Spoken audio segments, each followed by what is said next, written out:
रात को साथ के साथ नोट्स बना लो। तो क्वेश्चन बता रहा हूँ ऑर्गेनिक में सफिशिएंट आपके लिए, चाहे बुक ना पढ़ी हो घर जाके, ठीक है। ऑर्गेनिक में कम से कम ये नोट्स जरूर बना लो आप मेरे साथ के साथ, जो मैं लिख रहा हूँ, जो मैं बता रहा हूँ आपको। जो क्वेश्चन तो मैं वैसे लिखता तो नहीं हूँ, बट उस क्वेश्चन को बोल रहा हूँ ना, उसी टाइम पे लिख लिया करो ये क्वेश्चन बोल रहा है, ठीक है। तो वो यूं है कि नोट्स अपने आप बनाओगे घर जाके, तो उसमें हेल्प हो जाएगी तुम्हारी बहुत ज्यादा। और कल वाले टॉपिक में ये मत सोचना कि आपका नॉर्मल सा था, सारी इंपॉर्टेंट चीजें थी वो, allylic, gem dihalide, vicinal dihalide, aryl alkyl halide, पता भी नहीं चलता ये चीजें क्या है आपकी, ठीक है। तो कल की क्लास में हमने सारी की सारी चीजों को सेपरेट कर लिया था, तो उन चीजों को अब मैं आगे लेके चलता हूँ। तो आपका जो टॉपिक है सबसे पहला वो है आपका nature of C X bond, ठीक है, nature of C X bond यहाँ, ठीक है, सी एक्स बॉन्ड। अब तुम क्या बोल रहे हो, तुम बोल रहे हो सर हम जो है ना अपना जो चैप्टर पढ़ रहे हैं, जो यूनिट पढ़ रहे हैं, यूनिट नंबर 10 जो है हमारे पास यहाँ पर halo alkane and hello arene, ठीक है, क्या था हमारी halo alkane and hello arene यहाँ पर, ठीक है, हेलो एरीन। अब देखो तुमने कल देखा था कि चाहे हमारे पास हेलो एल्केन हो, चाहे हमारे पास हेलो एरीन हो, सभी के अंदर तुम्हारे पास सभी के अंदर क्या प्रेजेंट है, कार्बन और हेलोजन का बॉन्ड प्रेजेंट है। यानी कि जो हेलोजन हमारा अटैच था, चाहे वो हेलो एल्केन हो आपका, चाहे वो हेलो एरीन हो, उसमें जो आपका हेलोजन अटैच है, जो एक्स ग्रुप आपका अटैच है, वो एक्स ग्रुप आपका किससे अटैच है, कार्बन से अटैच है।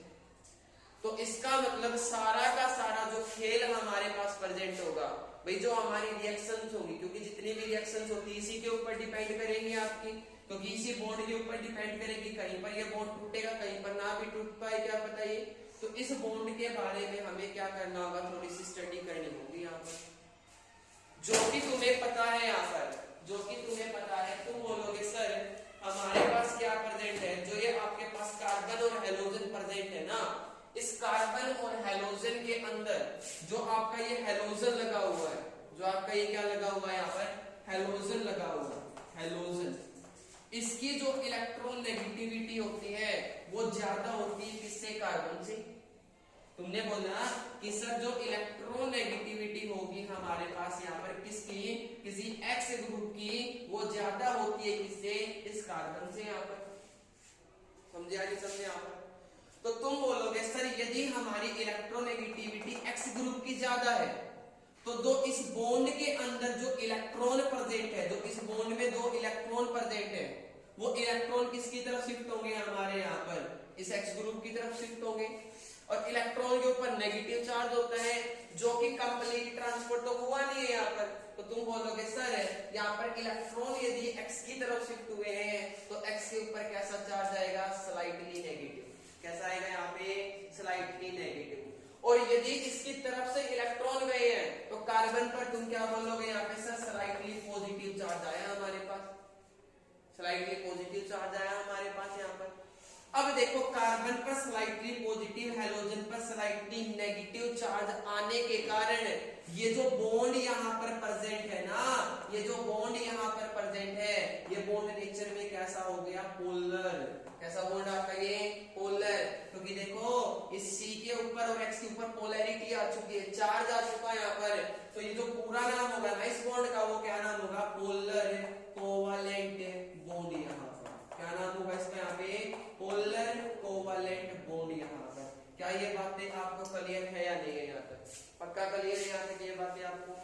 अब देखो यहाँ पर पोलर कोवालेंट बॉन्ड की हमने बात कर ली। अब यदि हमें CX की बात करनी है, तो X की जगह मैं अलग अलग ग्रुप लेके चलता हूं। मान लो एक बार मैंने X की जगह ले लिया फ्लोरीन, X की जगह मैंने क्या ले लिया यहाँ पे, क्लोरीन, और X की जगह मैंने यहाँ पर क्या ले लिया, ब्रोमीन, और X की जगह मैंने यहाँ पर क्या ले लिया, आयोडीन। क्या बातें क्लियर है ना, पक्का क्लियर है ये बातें मेरी यहाँ पर। अब तुम बोलोगे सर डाउन द ग्रुप, देखो डाउन द ग्रुप, जब भी मैं फ्लोरीन से आयोडीन तक जा रहा हूं, फ्लोरीन से आयोडीन तक जा रहा हूं, तो यहाँ पर देखो सर कार्बन तो सभी में सेम है, कोई दिक्कत नहीं है सर। बट जब भी मैं क्लोरीन से आयोडीन पर जाऊंगा तो मेरा जो साइज होगा हैलोजन का बढ़ेगा, साइज बढ़ेगा यहाँ पर। तो देखो तुम इसको ऐसे बना लो ताकि तुम्हें अच्छी तरह से समझ में आ जाए। मान लो C और F के बीच में ये बॉन्ड है आपका, तो C और Cl के बीच में ये बॉन्ड होगा। C और Br के बीच में मान लो ये बॉन्ड है, तो C और I के बीच में ये बॉन्ड होगा आपका। समझे आगे समझे यहाँ तक? इसी प्रकार से बना लेना ताकि समझ में आ जाए आपको। क्यों हुआ भाई ऐसा? कार्बन सभी में सेम है। आप बोल रहे हो सर डाउन द ग्रुप, नीचे की तरफ जा रहे हैं, डाउन द ग्रुप। यदि मैं जाऊंगा यहाँ पर तो डाउन द ग्रुप आपका जो हैलोजन है ना, हैलोजन, इस हैलोजन का साइज हमारे पास क्या हो रहा है? इंक्रीज हो रहा है, बढ़ रहा है यहाँ पर। और डाउन द ग्रुप हैलोजन का साइज यदि बढ़ेगा, मान लो ये हैलोजन जो लगा हुआ है, देखो पहले मान लो ये हैलोजन था, अब क्लोरीन थोड़ा सा दूर लिया तो देखो क्लोरीन का साइज बड़ा हो गया, ब्रोमीन का इससे भी बड़ा हो गया। तो तुमने पढ़ रखा है यदि हमारा किसी एक एटम का साइज बढ़ता है तो बॉन्ड लेंथ आपकी बढ़ जाएगी वहां पर, क्योंकि उसकी रेडियाई बढ़ जाती है यहाँ पर। तो क्या मैं बोल दूं यहाँ पर कार्बन और एक्स के बीच की जो बॉन्ड लेंथ है वो बॉन्ड लेंथ आपकी क्या हो जाती है? यहाँ पे बढ़ जाती है। क्या यहाँ तक आपको कोई प्रॉब्लम, कोई दिक्कत, कोई समस्या? यहाँ तक आपको कोई दिक्कत नहीं है यहाँ पर आपको? अब देखो ध्यान से समझने की कोशिश करना है। यदि मैं बॉन्ड में पोलैरिटी की बात करता हूँ, पोलैरिटी की, पोलैरिटी किसमें ज्यादा होगी भाई? CH में, CCl में, CBr में, Ci में, किसमें पोलैरिटी ज्यादा होगी? यहाँ पर पोलैरिटी का मतलब क्या होता है भाई? जितना इलेक्ट्रोनेगेटिव ग्रुप आपका लगा होगा वो नेचर में उतना ही क्या होगा? पोलर होगा, क्योंकि उतनी ज्यादा इलेक्ट्रॉन को अपनी तरफ खींचेगा, उतना ही पॉजिटिव नेगेटिव चार्ज जो स्लाइटली में आपका क्या होगा? इंड्यूस होगा। और जितना पॉजिटिव नेगेटिव चार्ज ज्यादा इंड्यूस होगा उतनी पोलैरिटी क्या होगी आपकी? हाई होगी यहाँ पर। तो छोटी सी बात याद रखना, क्या बोली मैंने? यदि आपके पास क्या होती है? इलेक्ट्रोनेगेटिविटी बढ़ जाती है, समझे या नहीं समझे? यदि किसी एक एलिमेंट की इलेक्ट्रोनेगेटिविटी आपकी बढ़ जाती है तो उस बॉन्ड के अंदर आपकी पोलैरिटी जो होती है वो बढ़ जाती है। क्या बात देख लिया यहाँ पे? तो इसका मतलब जब भी मैं ऊपर से नीचे जाऊंगा यहाँ पर, तुम बोलोगे सर हैलोजन की इलेक्ट्रोनेगेटिविटी तो सर डिक्रीज होती है, तो इसका मतलब सर हमारी पोलैरिटी जो होगी वो डाउन द ग्रुप क्या होनी चाहिए? डिक्रीज होनी चाहिए। और पोलैरिटी को हमने मेजर किया है किसकी टर्म में? डाइपोल मूवमेंट की टर्म में। तुम बोलोगे sir dipole movement down the group घटनी चाहिए हमारी। क्या बातें यहां तक क्लियर हुई या नहीं हुई? तो तुम्हारे अकॉर्डिंग तुम बोलोगे सर जो डाइपोल मूवमेंट होगी ना, तो डाइपोल मूवमेंट का जो ट्रेंड होगा वो डाइपोल मूवमेंट का ट्रेंड क्या होना चाहिए? CF की सबसे ज्यादा, CCl की, फिर CBr की यहाँ पर, और सबसे कम किसकी होगी? Ci की। यही होनी चाहिए हमारी। और पेपर में आया हुआ क्वेश्चन है आपका ये, arrange the following compound on the basis of dipole movement. Dipole movement के बेसिस पर अरेंज करो इनको, बट आपका ये ट्रेंड गलत है। होना तो ऐसा चाहिए अकॉर्डिंग टू अपने जो रूल है, उन रूल के अकॉर्डिंग देखो ऐसा होना चाहिए, बट ऐसा नहीं होता। एक्चुअल जो ट्रेंड होता है डाइपोल मूवमेंट का, वो ट्रेंड क्या होता है? सबसे ज्यादा CCl की, फिर आपकी होगी CF की यहाँ पर, फिर आपकी होगी CBr की यहाँ पर, और सबसे कम होगी Ci की। पेपर में ऑप्शन टाइप में भी आया हुआ है क्वेश्चन, और पेपर के अंदर ये भी पूछा गया है कि CCl की डाइपोल मूवमेंट CF से ज्यादा क्यों होती है। दोनों ही क्वेश्चन आए हुए हैं आपके, किसी भी तरीके से क्वेश्चन पूछ सकता है आपसे। समझे या नहीं समझे यहाँ तक मेरी बात को? पक्का समझ गए ना इस बात को यहाँ पर? अब देखो यहाँ पर ये एक तो ट्रेंड तो आपको याद रखना ही रखना है। अब इसका रीजन समझना भाई क्या होगा यहाँ पर। अब इसका रीजन समझना यहाँ पर कि Cl की ज्यादा क्यों होती है CF से। तो यहाँ पर ध्यान देना, कर दो साहब इसको यहाँ से, ठीक है? तो यहाँ पर ध्यान से सुनना कि आपकी CCl की डाइपोल मूवमेंट जो होती है वो ज्यादा क्यों होती है आपकी किससे? CF से। अब तुम्हें पता होगा, तुम बोलोगे सर डाइपोल मूवमेंट हमने पढ़ा है कहीं ना कहीं, +1 में पढ़ा था हमने। समझे या नहीं समझे यहाँ पर? तो +1 के अंदर आपने बोला था sir magnitude of any charge multiply में distance between two atom, distance between two atom यहाँ पर, यानी कि दो एटम के बीच की डिस्टेंस। या फिर तुम बोल दो सर चार्ज इनटू में डिस्टेंस बिटवीन टू एटम का मतलब सीधी सी बात है बॉन्ड लेंथ बोल दूं मैं यहाँ पर, कोई दिक्कत यहाँ तक आपको कोई दिक्कत नहीं होनी चाहिए यहाँ पर। अब इधर आओ, मैं दोबारा से यहाँ पर लिख लेता हूँ। मान लो ये CF है आपका, तो CCl ये होगा, CBr आपका ये होगा एंड CI आपका ये होगा। अब तुम बोलोगे sir down the group size है ना हमारा हाइड्रोजन का बढ़ रहा है, तो F जो है ना, F जो है यहाँ पर साइज में समोलर है, F जो है साइज में समोलर है, और जितना साइज में छोटा होगा, क्योंकि सभी के ऊपर देखो बॉन्ड यदि टूट रहा है मान लो यहाँ पर, तो सभी के ऊपर नेगेटिव नेगेटिव नेगेटिव नेगेटिव ही आएगा हमारा। तो जो यूनिट चार्ज हमारा सभी पे बराबर है -1 है यहाँ पर। अरे हाँ, बॉन्ड टूटने के बाद -1 होगा चार्ज हमारा। बट अब तुम मेरे को ये बता दो, साइज जितना छोटा होगा उतना ही पर यूनिट एरिया के ऊपर मैं चार्ज को चेक करूंगा तो कहां ज्यादा होगा, फ्लोरीन पर ज्यादा होगा। या फिर तुम दूसरे तरीके से सोचो, दूसरे तरीके से तुम सोचो कि यदि तुम्हारी इलेक्ट्रोनेगेटिविटी फ्लोरीन की ज्यादा है तो फ्लोरीन ज्यादा इलेक्ट्रॉन को अपनी तरफ विड्रॉ करेगा, और ज्यादा इलेक्ट्रॉन को अपनी तरफ विड्रॉ करेगा तो सीधी सी बात उस पर चार्ज ज्यादा है। तो समोलर साइज होने के कारण और हाई इलेक्ट्रोनेगेटिविटी, समोलर साइज और हाई इलेक्ट्रोनेगेटिविटी होने के कारण जो फ्लोरीन के ऊपर चार्ज होता है वो चार्ज क्या होता है यहाँ पे, हाई होता है। क्या बातें यहाँ तक क्लियर हुई या नहीं? पक्का क्लियर हुई ना? तो डाउन द ग्रुप इलेक्ट्रोनेगेटिविटी घटेगी, तो डाउन द ग्रुप तुम क्या बोल सकते हो, चार्ज जो होगा ऑन हैलोजन एटम वो आपका क्या हो जाएगा, घट जाएगा। पक्का बातें क्लियर यहाँ पे? बट इधर आओ, यदि चार्ज के वेक्टर से देखा जाए तो फ्लोरीन का ज्यादा है, सही बात है क्योंकि चार्ज मल्टीप्लाई डिस्टेंस लेना है। बट यदि डिस्टेंस के फैक्टर से देखा जाए तो क्लोरीन ज्यादा है यहाँ पर, आया ना, क्लोरीन ज्यादा है यहाँ पर। तो ध्यान से सुनना, जब भी हमने क्या देखा, CF और Cl की डाइपोल मोमेंट यानी कि चार्ज इनटू में डिस्टेंस को जब भी हमने चेक किया तो यहाँ पर जो आपका चार्ज इनटू डिस्टेंस का जो मैग्नीट्यूड आया वो CF के केस में क्या मिला, लोअर। CF के केस में क्या मिला, लोअर। तो तुम क्या बोलोगे, तुम बोलोगे यहाँ पे चार्ज मल्टीप्लाई डिस्टेंस जो होगी हमारी यहाँ पर, ठीक है, in case of CF is less than, इस case of CF is less than, किससे लेस होगा, CCl से लेस होगा यहाँ पे। So we can say that, हम क्या कह सकते हैं यहाँ पर, हम कह सकते हैं कि जो डाइपोल मूवमेंट होगी आपकी किसकी, CCl की, वो ज्यादा होगी किससे, CF से। यहाँ पर क्या ये क्वेश्चन आपको समझ में आया या नहीं आया? क्या ये क्वेश्चन समझ में आया नहीं आया? पक्का समझ में आ गया यहाँ तक? कोई दिक्कत इस क्वेश्चन के अंदर? चलो अगले टॉपिक के ऊपर यहाँ पर नोट कर लिया? अरे हाँ या ना तो बोल दो मूर्खो, नोट हो गया? चलो अभी अगले टॉपिक पर बात करते हैं, ठीक है।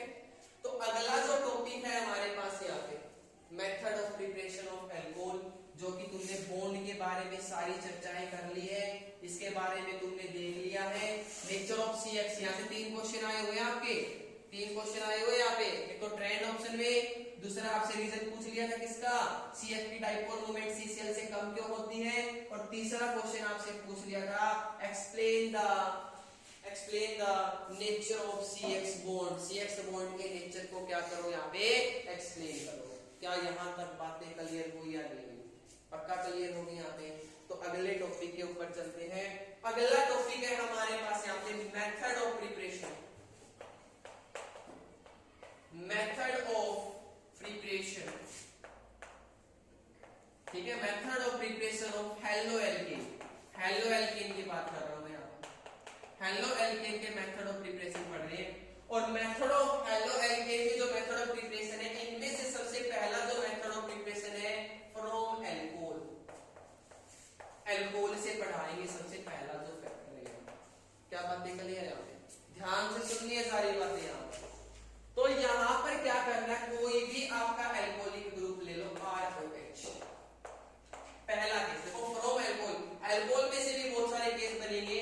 पहला केस जो लिया वो मैंने क्या लिया कि एल्कोहल की रिएक्शन करवानी किसी भी हेलो एसिड से, कोई भी हेलो एसिड हो सकता है यहाँ पर, कोई भी हेलो एसिड। हेलो एसिड जैसे HF हो गया, HCl हो गया, HBr हो गया, ये क्या होते हैं आपके हेलो एसिड्स होते हैं। क्या बात है, यहाँ तक क्लियर है या नहीं? यहाँ पर तो जब भी देखो आप क्या करोगे, किसी हेलो एसिड की रिएक्शन करवाओगे इसके साथ, पहले तो देखो मैं इसको बता देता हूँ कैसे होती है रिएक्शन, ठीक है। नॉर्मली प्रोडक्ट क्या बनता है, खासकर आपका प्रोडक्ट ही पूछेगा पेपर के अंदर, तो ध्यान देना यहां से आपका RO बॉन्ड टूटता है अल्कोहल का, और यहां से ये HX बॉन्ड आपका टूटेगा यहाँ पर, और इस H के साथ ये OH मिलकर बाहर क्या निकाल देगा, पानी को निकाल दिया हमने यहाँ पर, और क्या बन जाएगा हमारे यहाँ पे RX, क्या बन जाएगा हमारे यहाँ पे RX। क्या बात है, क्लियर है? तो किसी भी जनरल रिएक्शन आपकी याद रखना, यहाँ पे HF, HCl, HBr कुछ भी हो सकता है यहाँ पर, तो जब भी आपका कोई भी अल्कोहल एग्जांपल ले लो, तो यहाँ पर मान लो CH3 CH2OH है आपके पास, जब भी इसने रिएक्शन की किसके साथ, HCl के साथ, तो यहाँ से क्या निकल जाएगा, ये OH और ये H, तो बाहर निकाल दो H2O को, तो बन क्या गया यहाँ पे CH3 CH2, क्या बन गया Cl यहाँ पर। क्या बातें क्लियर हुई या नहीं हुई? यहाँ तक कोई दिक्कत यहाँ तक आपको इस टॉपिक के अंदर? अब देखो जो मेन पॉइंट है यहाँ पर, जो मेन क्वेश्चन है आपका यहाँ पर, वो क्वेश्चन क्या है यहाँ पे। अब तुम बोलोगे सर हेलो एसिड तो हमारे पास है ना, हेलो एसिड तो हमारे पास क्या होते हैं सर, हमारे पास HF भी है, हमारे पास HCl भी है, हमारे पास क्या प्रेजेंट है यहाँ पर HBr भी है, और हमारे पास HI भी प्रेजेंट है। क्या बात क्लियर है आपको? अब इनमें से कौन जल्दी रिएक्ट करेगा, किसकी रिएक्टिविटी ज्यादा होगी यहाँ पर, तो उसको समझने से पहले मैं आपको इस रिएक्शन का मैकेनिज्म में लेके चलता हूँ। तो यहाँ से आपके दो क्वेश्चंस क्लियर हो जाएंगे यदि उस मैकेनिज्म को आप समझते हो। पेपर में वैसे मैकेनिज्म नहीं आएगा आपका इस रिएक्शन का, ठीक है, बट उस मैकेनिज्म से आप क्या करोगे, यहाँ पे दो क्वेश्चन को समझ पाओगे। वो दो क्वेश्चन पेपर में आए हुए हैं आपके यहाँ पर, वो भी किसमें आए थे, ऑप्शन टाइप क्वेश्चन के अंदर आए थे, और जो कि तुम क्या सोचते हो ऑर्गेनिक के ऑप्शन टाइप क्वेश्चन सबसे डिफिकल्ट होते हैं। कुछ डिफिकल्ट नहीं होते ऑर्गेनिक के ऑप्शन टाइप क्वेश्चन, बट उनको समझा नहीं जाता, बस इसीलिए वो डिफिकल्ट लगते हैं। समझे या नहीं समझे यहाँ पर? तो ध्यान देना यहाँ पर इस रिएक्शन के मैकेनिज्म की मैं बात करता हूँ। तो क्या होता है इस रिएक्शन के अंदर, जब भी हमारे पास कोई भी ROH अल्कोहल रिएक्ट करते हैं, देखो मैकेनिज्म, इस रिएक्शन का मैकेनिज्म की बात है। मैकेनिज्म जिसको समझ में आ गया कई बार नहीं आएगा, वैसे रिएक्शन को कभी भी रख लो कोई फायदा नहीं होगा रखने का, याद रखना हो तो मैकेनिज्म रखा जाता है हमेशा। कोई भी रिएक्शन होती है मैकेनिज्म से याद रखी जाती है हमेशा। तो ये आपका ROH क्या करता है, देखो मैंने क्या रिएक्शन करवाई यहाँ पर जो HX है, क्या इसको मैं लिख दूं यहाँ पे H पॉजिटिव, भाई मैंने इस HX का क्या ले लिया, H पॉजिटिव ले लिया, या फिर तुम बोल दो कि सर आपके पास जो HX है ना, इसको जब भी आप तोड़ोगे तो H पॉजिटिव और X नेगेटिव बनेगा। तो जो पहला स्टेप है ना, स्टेप नंबर 1 है, तो पहले स्टेप के अंदर होता है प्रोटोनेशन, प्रोटोनेशन, और ये प्रोटोनेशन किसका होता है, प्रोटोनेशन ऑफ अल्कोहल, अल्कोहल का यहाँ पर प्रोटोनेशन होता है। जब भी अल्कोहल, देखो अल्कोहल के ऊपर लोन पेयर प्रेजेंट होते हैं, तो ये लोन पेयर जो कि पॉजिटिव चार्ज है, और लोन पेयर मैंने बोला था इलेक्ट्रॉन रिच स्पीशीज होती है, और positive charge electron deficient species होती है। तो electron rich species, electron deficient species को क्या करना चाहिए, इलेक्ट्रॉन देना चाहिए या नहीं देना चाहिए, देना चाहिए ना यहाँ पर। तो जब भी ये अपने इलेक्ट्रॉन को उसको देगा तो यहाँ पर बन जाएगा RO, और इसके साथ एक और H अटैच हो जाएगा, तो इसके ऊपर क्या आ गया, H पॉजिटिव। देखो यहाँ पर एक प्रोटॉन, H पॉजिटिव को क्या बोलते हैं, प्रोटॉन, तो एक प्रोटॉन ऐड हुआ ना अल्कोहल में, इसलिए मैंने क्या बोल दिया इसको, प्रोटोनेशन ऑफ अल्कोहल। क्या बोला मैंने इसको, प्रोटोनेशन ऑफ अल्कोहल यहाँ पर। और जो कि ऑक्सीजन के ऊपर पॉजिटिव चार्ज अनस्टेबल होता है, तो इसका मतलब ये पूरा का पूरा जो कंपाउंड है ये क्या होगा, अनस्टेबल होगा। तो यहां से आपका ये बॉन्ड इसका मतलब टूट जाएगा क्योंकि पॉजिटिव चार्ज है। तो इस बॉन्ड के जो इलेक्ट्रॉन होंगे उन इलेक्ट्रॉन को ये कौन ले लेगा, ऑक्सीजन ले लेगा यहाँ पर, और जब भी ऑक्सीजन ले लेगा तो तुम बोलोगे सर R के ऊपर तो पॉजिटिव चार्ज आया। समझे या नहीं समझे? और पानी क्या हो गया हमारा, बाहर हो गया। और जब भी किसी कार्बन पर पॉजिटिव चार्ज आता है तो एक इंटरमीडिएट स्पीशीज मैंने बताई थी आपको, +1 में भी पढ़ रखा है, तो ये कौन सी स्पीशीज आपकी, कार्बोकैटायन। कौन सी स्पीशीज आपकी है, कार्बोकैटायन। क्या बात क्लियर है आपकी? तो पहला स्टेप है प्रोटोनेशन ऑफ अल्कोहल, या फिर इसको ये भी बोल सकते हो फॉर्मेशन ऑफ कार्बोकैटायन, इंटरमीडिएट। अब दूसरे स्टेप की बात कर रहा हूं, यहाँ पे स्टेप नंबर 2, स्टेप नंबर 2 के अंदर ये जो आपका R पॉजिटिव ग्रुप था, यहाँ पर R पॉजिटिव जो ग्रुप था आपका यहाँ पर, तो ये R पॉजिटिव देखो कार्बोकेटायन बना लिया तुमने। अब इस R पॉजिटिव के ऊपर देखो हमारे पास एक X नेगेटिव जिसके ऊपर होता है वो क्या होता है, न्यूक्लियोफाइल। क्या होता है वो, न्यूक्लियोफाइल। तो ये जो न्यूक्लियोफाइल है इसके ऊपर क्या करेगा, अटैक करेगा, जो कि पॉजिटिव चार्ज है। पॉजिटिव को इलेक्ट्रोफाइल भी बोल सकते हो तुम यहाँ पे। तो यहाँ पर इलेक्ट्रोफाइल के ऊपर अटैक कौन करेगा, न्यूक्लियोफाइल। और यहाँ पर क्या बन जाएगा आपका, क्या बन जाएगा भाई आपका यहाँ पे RX बन जाएगा। क्या बात है, क्लियर है यहाँ पे। तो ये तो आपने पता ही कर लिया था, प्रोडक्ट तो आपने बना ही लिया था। अब 2 क्वेश्चन की जो बातें की थी वो बात कर रहा था मैं। तो उनमें से जो पहला क्वेश्चन था, वो पहला क्वेश्चन क्या था भाई, हेलो एसिड तो हमारे पास ये 4 टाइप के होते हैं, इनमें से फास्ट रिएक्ट कौन करेगा। तो तुम ही बता दो कि इसके अंदर हेलो एसिड जो होते हैं, जब भी ये बॉन्ड टूटेगा यहाँ पर, तो यहाँ पर तो F नेगेटिव बनेगा, यहाँ Cl नेगेटिव बनेगा, यहाँ Br नेगेटिव बनेगा, यहाँ I नेगेटिव बनेगा। यानी कि फॉर्मेशन ऑफ न्यूक्लियोफाइल की बात कर रहा हूं मैं यहाँ पर। अब न्यूक्लियोफाइल कैसे बनेगा आपका, जितना जल्दी ये बॉन्ड टूटेगा उतना इजिली आपका हेलोजन निकलेगा। तो ऊपर से नीचे आ रहे हो तो बॉन्ड लेंथ बढ़ रही है, ऊपर से नीचे आ रहे हो तो मैंने बोला बॉन्ड लेंथ आपकी इंक्रीज हो रही है, तो बॉन्ड स्ट्रेंथ आपकी क्या हो गई, वीक हो गई।